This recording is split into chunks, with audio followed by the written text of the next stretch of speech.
ನಮಸ್ಕಾರ. Insight rush ಕನ್ನಡಕ್ಕೆ ಸ್ವಾಗತ. ನಾನು ರೂಪಲತಾ. ನರವಣೆ ಬುಕ್ ಸಂಸತ್ತಲ್ಲಿ ಸಿಕ್ಕಾಪಟ್ಟೆ ಸೌಂಡ್ ಮಾಡಿತ್ತು. ವಿಪಕ್ಷ ನಾಯಕ ರಾಹುಲ್ ಗಾಂಧಿ ಅದನ್ನ ಒಂದು ಆಯುಧದ ಪರಿ ಬಳಸಿಕೊಂಡ್ರು. ಮೋದಿ ಅವಧಿಯಲ್ಲಿ 2,000 ಕಿಲೋಮೀಟರ್ ಜಾಗವನ್ನು ಚೀನಾ ಆಕ್ರಮಣ ಮಾಡಿದೆ ಅನ್ನೋ ಆರೋಪ ಕೇಳಿ ಬಂತು. ಅಷ್ಟೇ ಅಲ್ಲ, ಪ್ರಧಾನಿ ಮೇಲೆ ಹಲ್ಲೆ ಮಾಡೋಕೆ ಲೇಡೀಸ್ ವಿಂಗ್ ಅನ್ನ ಮುಂದೆ ತರಲಾಯಿತು. ಅದು ಸ್ಪೀಕರ್ ಗಮನಕ್ಕೆ ಬಂದಿದ್ದಕ್ಕೆ ಭಾರತದ ಇತಿಹಾಸದಲ್ಲೇ ಆಗಬಹುದಾಗಿದ್ದ ಕರಾಳ ಘಟನೆಯೊಂದಕ್ಕೆ ತಡೆಬಿತ್ತು. ಈಗ ಸ್ವತಃ ನರವಣೆ ಅವರೇ ಉತ್ತರ ಕೊಟ್ಟಿದ್ದಾರೆ. ಈ ಬಗ್ಗೆ ನರವಣೆ ಅವರು ಟ್ವೀಟ್ ಮಾಡಿ, ನನ್ನ ಪುಸ್ತಕದ ಬಗ್ಗೆ ಮಾಹಿತಿ ಎಂದು ಪೆಂಗ್ವಿನ್ ಸಂಸ್ಥೆ ನೀಡಿರುವ ಸ್ಪಷ್ಟನೆ ಹಂಚಿಕೊಂಡಿದ್ದಾರೆ. ಪೆಂಗ್ವಿನ್ ಪ್ರಕಾರ 4 ಸ್ಟಾರ್ಸ್ ಆಫ್ ಡೆಸ್ಟಿನಿ ಪುಸ್ತಕ ಯಾವುದೇ ಫಾರ್ಮ್ಯಾಟ್ನಲ್ಲೂ ಅಂದರೆ ಪ್ರಿಂಟ್ ಆಗಲಿ ಅಥವಾ ಡಿಜಿಟಲ್ ಆಗಲಿ ಪಬ್ಲಿಷ್ ಆಗಿಲ್ಲ. ರಾಹುಲ್ ಗಾಂಧಿ ಉಲ್ಲೇಖಿಸ್ತಿರೋ ಆ ಟ್ವೀಟ್ ಮತ್ತು ಲಿಂಕ್ ಕೇವಲ ಪ್ರೀ ಆರ್ಡರ್ಗೆ ಸಂಬಂಧಿಸಿದ್ದು ಆಗಿತ್ತು. ಅಂದರೆ ಪುಸ್ತಕ ಬಿಡುಗಡೆಗೂ ಮುನ್ನ ಬುಕ್ಕಿಂಗ್ ಮಾಡಲು ನೀಡಿದ್ದ ಲಿಂಕ್ ಅದು. ಅದನ್ನು ಕೇವಲ 2 ದಿನಗಳಲ್ಲಿ ಹಿಂಪಡೆಯಲಾಗಿತ್ತು. ಹೀಗಾಗಿ ಪುಸ್ತಕ ಎಲ್ಲಿಯೂ ಮಾರಾಟಕ್ಕೆ ಲಭ್ಯವಿಲ್ಲ ಅನ್ನೋದಾಗಿ ಹೇಳಿದ್ದಾರೆ. ಇದೊಂದು ಹೇಳಿಕೆ ಬಿಜೆಪಿಗೆ ಅಸ್ತ್ರ ಕೊಟ್ಟಂಗಾಗಿದೆ. ನರವಣೆ ಪ್ರತಿಕ್ರಿಯೆ ಬೆನ್ನಲ್ಲೇ ಬಿಜೆಪಿ ನಾಯಕರು ರಾಹುಲ್ ಗಾಂಧಿ ವಿರುದ್ಧ ಮುಗಿಬಿದ್ದಿದ್ದಾರೆ. ರಾಹುಲ್ ಗಾಂಧಿ ಅವರ ನಿಲುವಿನಲ್ಲೇ ದ್ವಂದ್ವ ಇದೆ. ಒಂದೆಡೆ ನಾನು ಮಾಜಿ ಸೇನಾ ಮುಖ್ಯಸ್ಥರನ್ನ ನಂಬ್ತೀನಿ ಅಂತಾರೆ, ಆದರೆ ಅದೇ ಮಾಜಿ ಸೇನಾ ಮುಖ್ಯಸ್ಥರು ಈಗ ಪುಸ್ತಕ ಬಿಡುಗಡೆಯಾಗಿಲ್ಲ ಅನ್ನೋ ಪೆಂಗ್ವಿನ್ ಹೇಳಿಕೆಯನ್ನ ಸಮರ್ಥಿಸಿಕೊಳ್ತಿದ್ದಾರೆ. ಹಾಗಾದ್ರೆ ಈಗಲಾದರೂ ರಾಹುಲ್ ಗಾಂಧಿ ನರವಣೆ ಅವರ ಮಾತನ್ನು ನಂಬ್ತಾರಾ ಎಂದು ಬಿಜೆಪಿ ನಾಯಕರು ಪ್ರಶ್ನೆ ಮಾಡಿದ್ದಾರೆ.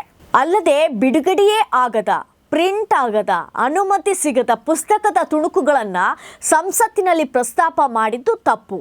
ದೇಶದ ದಾರಿ ತಪ್ಪಿಸಿದ್ದಕ್ಕೆ ರಾಹುಲ್ ಗಾಂಧಿ ಕ್ಷಮೆ ಕೇಳಬೇಕು ಅಂತ ಬಿಜೆಪಿ ಆಗ್ರಹಿಸುತ್ತಿದೆ.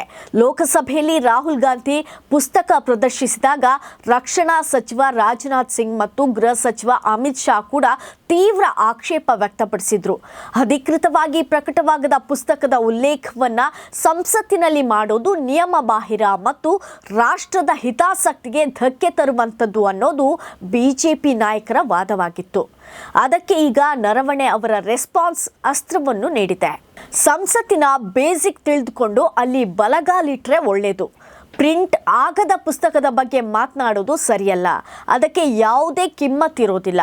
ಗಾಳಿಯಲ್ಲಿ ಗುಂಡು ಹೊಡಿ ಅಂತಾರಲ್ಲ, ಸೇಮ್. ಈಗ ಈ ವಿವಾದ ಕೋರ್ಟ್ ಮತ್ತು ಪೊಲೀಸ್ ಠಾಣೆ ಮೆಟ್ಟಿಲೇರಿದೆ. ಪುಸ್ತಕದ PDF ಕಾಪಿಗಳು ಆನ್ಲೈನ್ನಲ್ಲಿ ಲೀಕ್ ಆಗಿದ್ದರ ಬಗ್ಗೆ ದಿಲ್ಲಿ ಪೊಲೀಸರು FIR ದಾಖಲಿಸಿಕೊಂಡಿದ್ದಾರೆ.